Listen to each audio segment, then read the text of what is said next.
Fil balığı.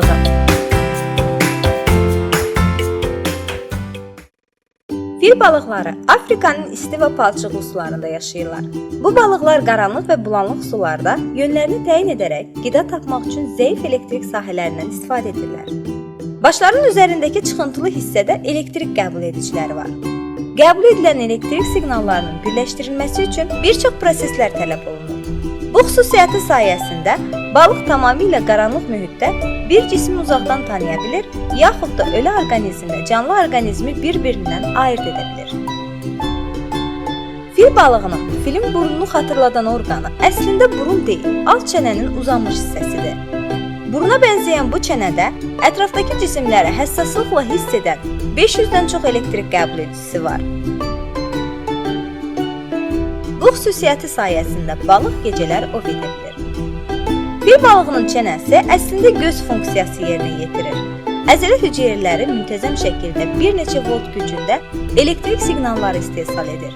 Balıq saniyədə 80 dəfə bu bateriyanı yandırıb söndürərək ətrafına baxır.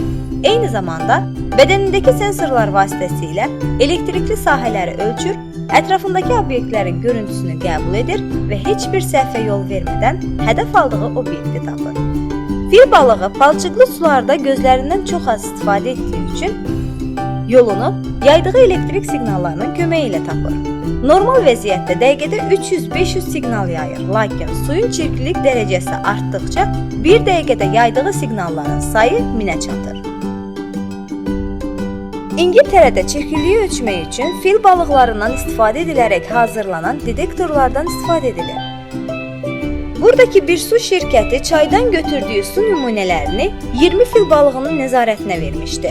Hər balıq çaydan gələn su ilə doldurulmuş bir akvariumda yaşayır.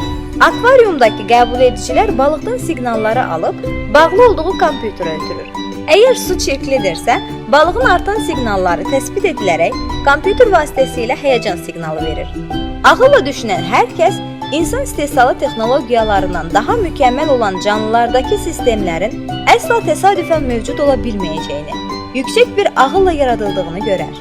Bir canlının yaşadığı mühitə uyğun və onun üçün həyata əhəmiyyət kəsb edən xüsusi sistemlərlə təchiz edilməsi onu yaradan, ehtiyaclarını və olduğu mühiti bilən, alim və əziz olan Allaha aiddir. Bu həqiqət Quranın bir ayəsində belə bildirilmişdir. Qovulmuş şeytandan Allaha sığınıram. Mən özümün və sizin Rəbbiniz olan Allaha təvəkkül etdim. Elə bir canlı yoxdur ki, onun ixtiyarı Allahın əlində olmasın. Həqiqətən Rəbbim düz yoldadır.